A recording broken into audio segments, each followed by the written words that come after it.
नमस्कार, शाम के 7 बजने को है। देश के सबसे लोकप्रिय, सबसे विश्वसनीय और नंबर 1 शो शंखनाद में आप सभी का स्वागत है। मैं हूं आपके साथ चित्रा त्रिपाठी। शंखनाद की शुरुआत आज की उस बड़ी खबर के साथ जिस पर देश भर की निगाहें टिकी रही। आपको बता दें, पनामा पेपर लीक मामले में ऐश्वर्या राय बच्चन से ईडी की मैराथन पूछताछ। ऐश्वर्या पर टैक्स मामले में कुछ हेराफेरी के आरोप लगे हैं। इसी मसले को लेकर संसद में ये मुद्दा उठा तो जया बच्चन नाराज हो गयी। ऐश्वर्या राय बच्चन से हुई पूछताछ को जया के गुस्से की वजह भी माना जा रहा है। ये रिपोर्ट देखिए। देखिए, आपके बुरे दिन बहुत जल्द आने वाले हैं। राज्यसभा में भड़क गई जया बच्चन।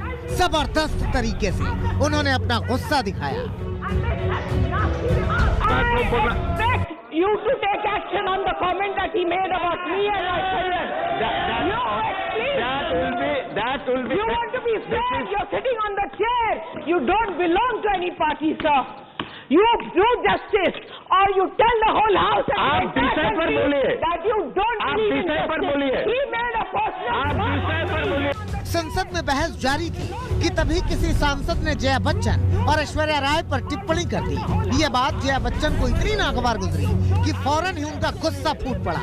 उन्होंने तो यहाँ तक कह दिया कि मैं श्राप देती हूँ कि आपके बुरे दिन आने वाले हैं।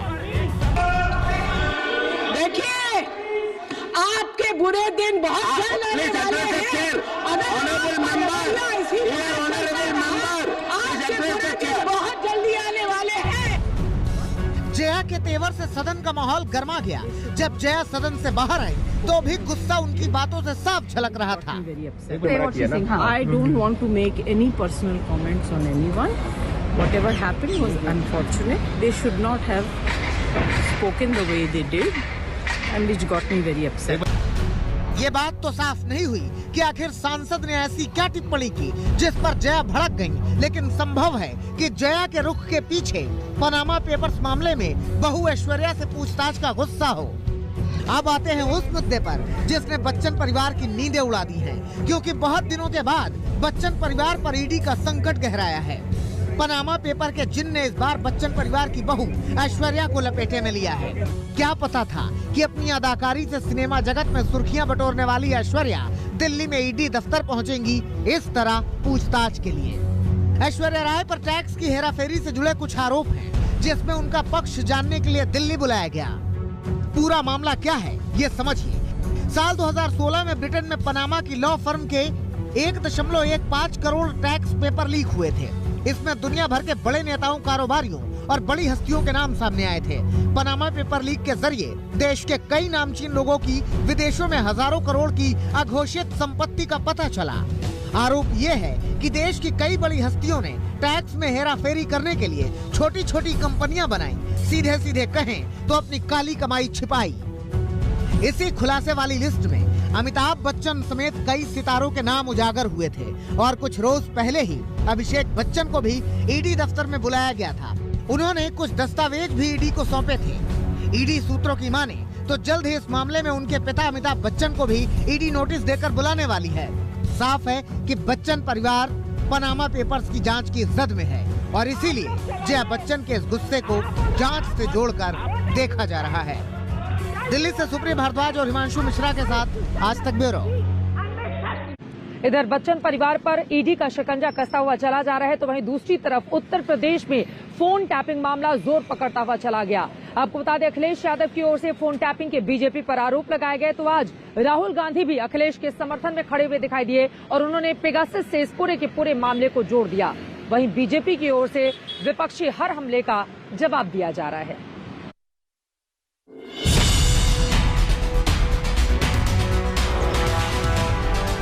आईटी के छापे एक रूटीन प्रक्रिया के हिस्से होते हैं।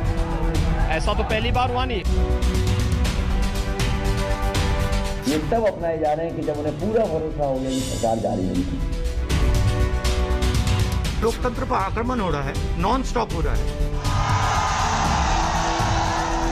जब चुनाव कोई हारने लगता है तो इस तरीके के बहाने लगाने लगता है और वो इंस्टीट्यूशंस को बदनाम करने लगता है।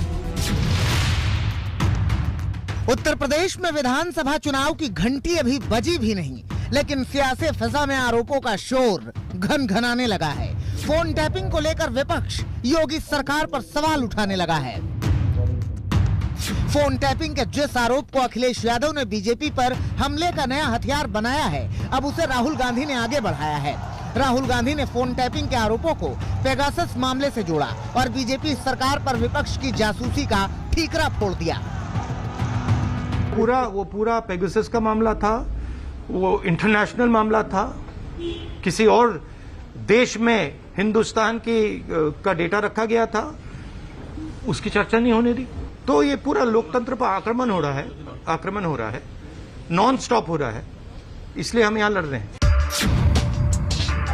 दरअसल करीबियों पर आयकर विभाग के छापों के बाद अखिलेश यादव ने ये मुद्दा उठाया और योगी सरकार पर फोन टैपिंग की साजिश का आरोप लगाया।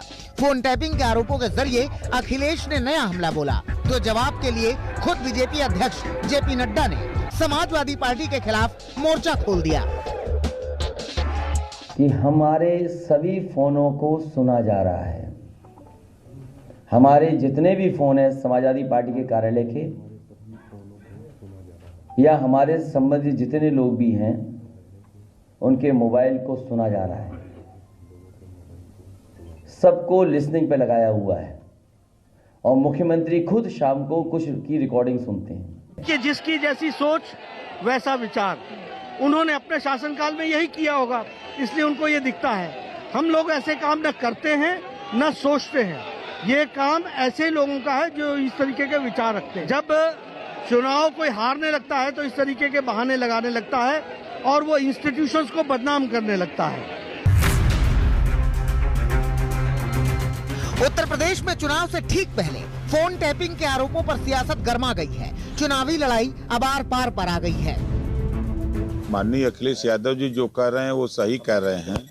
उनकी पार्टी तो छोड़ दीजिए, हमारी पार्टी के हमारे पूरे स्टाफ का हमारे जितने भी बड़े नेता हैं सभी नेताओं के फोन टेप हो रहे हैं। अब सरकार को फोन टेप कराने से क्या मिल रहा है, क्या रोक देंगे, ये साफ साफ जाहिर होता है कि इनकी हताशा और निराशा ये दिख रही है। ये घबराए हुए लोग हैं।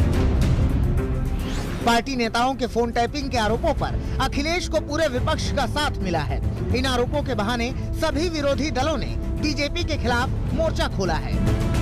ये सरकार लोगों के फोन टैप करने के लिए बैठी हुई है। मतलब आप समझ सकते हैं कि अपना काम करने के बजाय कमरे में बैठ के आप विपक्ष के दलों के फोन सुन रहे हैं। अब आप बताइए। ये मुझे नहीं मालूम, पेगासस का जहाँ तक मुझे मालूम सुप्रीम कोर्ट मॉनिटर्ड एक इन्वेस्टिगेशन हो रहा है और मुझे यकीन है कि सुप्रीम कोर्ट सच्चाई को सामने लाएगा। और जहाँ तक पेगासस का मामला है, ये सरकार ने पार्लियामेंट में जवाब देकर बता दिया कि वो एनएसए को बचाना चाहती है और यकीनन दाल में कुछ काला नहीं बल्कि पूरी दाल काली है। फोन टैपिंग के इन आरोपों का योगी आदित्यनाथ ने भी जवाब दिया। उल्टा विरोधी पार्टियों के शासनकाल पर उन्होंने सवाल उठाए। उनके द्वारा इस प्रकार के कृत्य किए जाते रहे होंगे तो इसलिए उनको यही लगता होगा। योगी सरकार पर विपक्ष के हमलों की ये नई कड़ी है। फोन टैपिंग और आईटी विभाग की छापेमारी की लड़ाई अब पोस्टर वार में बदल गई है। उत्तर प्रदेश चुनाव, आयकर विभाग के छापे और अब पोस्टर्स की राजनीति। आप मेरे पीछे जो तस्वीर देख रहे हैं, ये एक पोस्टर है। ये कहाँ लगा है? ये समाजवादी पार्टी ऑफिस के जस्ट बाहर लगा है। अगर आप पोस्टर पर जोर डालेंगे तो आप देखेंगे इसमें जो लिखा है मैं वो पढ़ के दोहराऊंगा। हमारे पास अखिलेश है, भाजपा के पास income tax plus CBI plus ED equals to BJP, यानी कि इन तीनों सेंट्रल एजेंसीज को बीजेपी बताने का इस पोस्टर के जरिए प्रयास किया गया है। अब सवाल यह है कि फोन टैपिंग के आरोपों में वाकई क्या कुछ सच्चाई है या ये विपक्ष का एक दांव है जिसके केंद्र में उत्तर प्रदेश का चुनाव है। लखनऊ से समर्थ श्रीवास्तव के साथ आज तक ब्यूरो।